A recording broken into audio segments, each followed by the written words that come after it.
Assalamualaikum warahmatullahi wabarakatuh. Perkenalkan, nama saya Nurhaliza dengan NIM 502023101.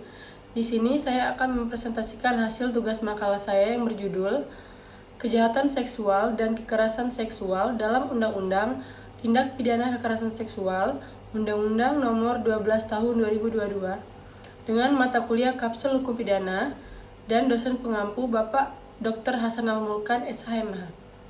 Baiklah, saya akan membacakan hasil tugas saya. Latar belakang. Kekerasan seksual merupakan persoalan sosial dan hukum yang kompleks dan multidimensional.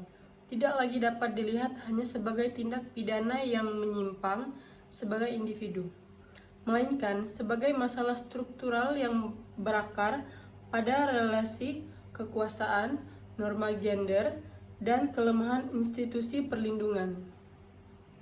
Dalam dekade terakhir, fenomena ini semakin muncul ke permukaan publik, baik melalui laporan formal ke lembaga perlindungan maupun lewat gelombang pengungkapan di media sosial yang memunculkan tuntutan reformasi hukum untuk menjawab bentuk-bentuk kekerasan seksual yang selama ini belum cukup diatur dalam KUHP lama.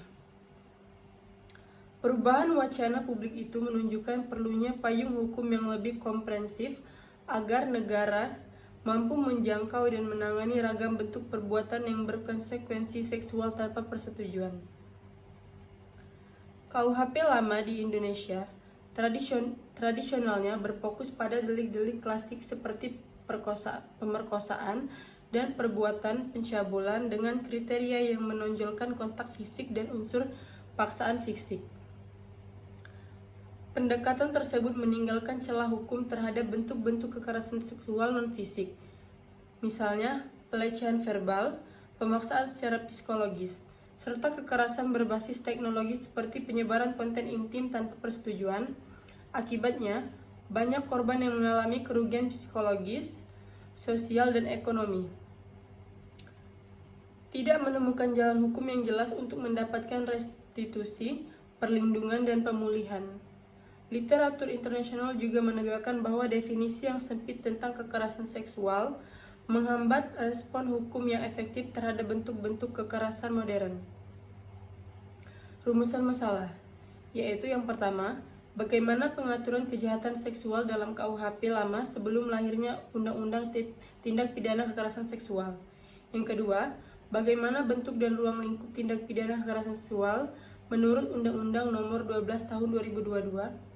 Yang ketiga, delik baru apa saja dalam Undang-Undang Tindak Pidana Kekerasan Seksual yang tidak diatur dalam KUHP lama. Yang keempat, bagaimana implikasi hukum dari penambahan delik baru tersebut terhadap penegakan hukum dan perlindungan korban. Tujuan, yaitu yang pertama, menjelaskan batasan pengaturan kejahatan seksual dalam KUHP lama. Yang kedua, menguraikan norma dan delik dalam Undang-Undang Tindak Pidana Kekerasan Seksual. Yang ketiga, mengidentifikasi dan menganalisis delik baru yang hanya ada dalam Undang-Undang Tindak Pidana Kekerasan Seksual. Yang keempat, menjelaskan dampak dan urgensi pembaruan hukum dalam penanganan kekerasan seksual. Manfaat yang itu untuk memberikan kontribusi bagi pengembangan ilmu hukum pidana, khususnya dalam kajian reformasi hukum terkait kekerasan seksual. Yang kedua, memperkaya literatur mengenai delik baru yang diperkenalkan dalam Undang-Undang Tindak Pidana Kekerasan Seksual dan tidak ada dalam KUHP lama. Yang ketiga, memberikan pemahaman konseptual mengenai perluasan definisi dan ruang lingkup tindak pidana kekerasan seksual dalam hukum modern. Yang keempat, meningkatkan pemahaman masyarakat mengenai bentuk-bentuk kekerasan seksual yang kini diakui secara hukum sehingga mendorong pelaporan dan mengurangi stigma terhadap korban. Pembahasan, yaitu pengaturan kejahatan seksual dalam KUHP lama, Kitab Undang-Undang Hukum Pidana yang berlaku sebelumnya secara historis mengatur tindak pidana yang berkaitan dengan kesusilaan dan pemerkosaan dalam korpus pasal-pasal yang relatif sempit tradisional. Definisi pemerkosaan dalam KUHP lama sangat menekankan unsur kekerasan atau ancaman kekerasan dan konflik fisik seksual yang tindakan memaksa seorang perempuan. pada teks lama sering kali disebut wanita untuk melakukan hubungan seksual, sehingga banyak perilaku yang bersifat non-fisik, tekanan psikologis, atau kekurangan yang dimediasi teknologi tidak mudah tercover oleh ketentuan tersebut. Karena fokus normatif pada paksaan fisik ini, sejumlah perbuatan yang menyebabkan kerugian seksual namun tidak melibatkan penetrasi paksa atau kekerasan fisik eksplisit kerap jatuh di luar jangkauan pengaturan KUHP lama. Lahirnya Undang-Undang Tindak Pidana Kekerasan Seksual, Undang-Undang Nomor 12 Tahun 2022, Undang-Undang Nomor 12 Tahun 2022 tentang Tindak Pidana Kekerasan Seksual. Selanjutnya, Undang-Undang Tindak Pidana Kekerasan Seksual lahir sebagai respon legislatif terhadap lonjakan penggunaan dan pelapor kasus kekerasan seksual di Indonesia yang selama bertahun-tahun menunjukkan adanya celah normatif dan kelemahan respon proteksi korban. Secara formatif, Undang-Undang Tindak Pidana Kekerasan Seksual disahkan dan diundangkan pada 9 Mei 2022.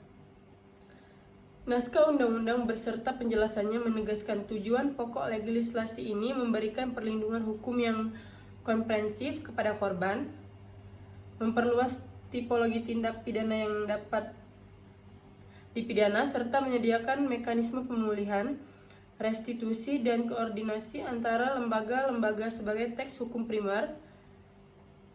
Undang-undang ini menjadi pijakan utama bagi penegak hukum dan pembuat kebijakan dalam mengenai kekerasan seksual di luar cangkupan KUHP lama.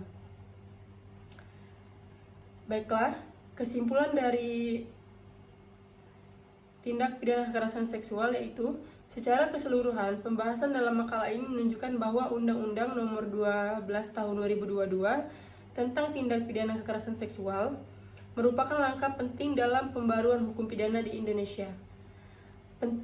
Dibandingkan dengan KUHP lama yang sangat terbatas dan hanya berfokus pada delik keasusilaan serta tindakan fisik semata, Undang-Undang Tindak Pidana Kekerasan Seksual memperluas definisi dan jenis-jenis kekerasan seksual, termasuk pelecehan non-fisik, kekerasan seksual berbasis elektronik, pemaksaan kontrasepsi atau sterilisasi, pemaksaan perkawinan, eksploitasi seksual, hingga perbudakan seksual.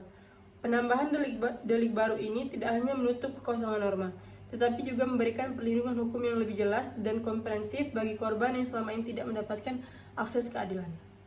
Baiklah, sekian penjelasan materi dari makalah tugas kapsul hukum pidana saya. Jika ada salah-salah kata, saya mohon maaf. Kepada Bapak Dr. Hasan Al-Mulkan SH.MH, saya ucapkan terima kasih. Saya akhiri. Wabillahi taufiq wal hidayah. Wassalamualaikum warahmatullahi wabarakatuh.